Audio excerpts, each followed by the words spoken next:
Welcome to your Daily 5 for Tuesday, September 16th, 2025.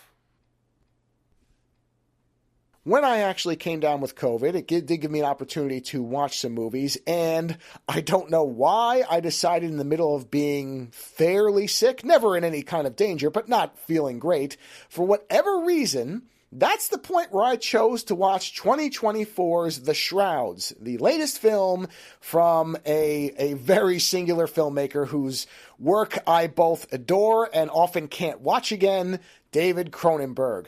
Now, this movie, you may not know this, the movie was actually written in the immediate wake of his wife's death. He was married to his wife for over 40 years. She ended up getting cancer and dying from it.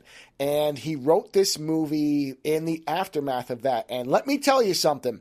When you know that and watch this movie, it really does change it. This, I would say with really no qualification whatsoever. This is the most powerful David Cronenberg film I've ever seen. It may be the most powerful film he ever does because it is so clearly a person working through what that type of loss did to him. This movie is beginning to end wrestling with the trauma of losing somebody that you have spent most of your or over half of your life with to a terrible disease.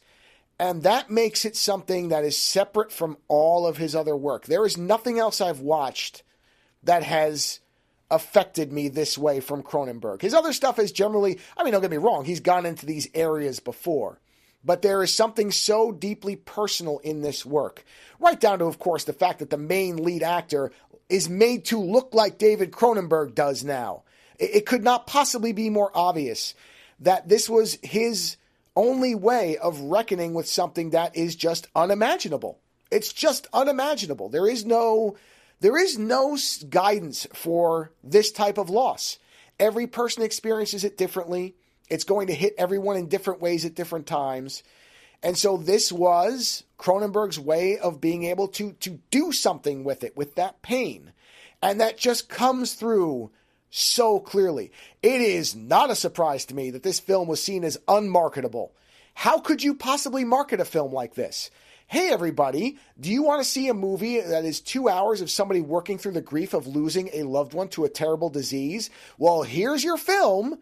That's the only marketing there could possibly be. I did see one trailer for this, which is hilarious because it is trying to make this movie out to be something that it absolutely is not. There is technically a mystery plot to the movie. But that's really just because I think Cronenberg was aware that he had to have something to make this a film, as opposed to just a series of sequences where he is dealing with the different stages of the disease, of what his grieving process was, of how he was able to transfer that to his art. It would just be literally 20-minute sequences laid out with no connecting thread if there was not some kind of plot. But the plot is so meaningless, clearly meaningless, that nobody's actually coming into this thinking that it's about the story that's buried underneath. No, this is about the loss of the wife. That's what it is. I don't think it's even attempting to be anything else. Again, I think that was put there so that Cronenberg could sell it as a film. But what it really is about is those flashback sequences, these moments where he's talking about his wife, because the character in the movie has lost his wife as well to cancer. It's very clear what this is. Again, there's no subtext whatsoever.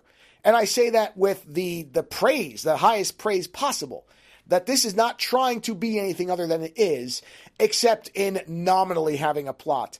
But this is probably one of the best movies I would tell almost nobody to watch. And I really hate saying that because I think on the one hand, it does give you some window into what sickness and loss does to people.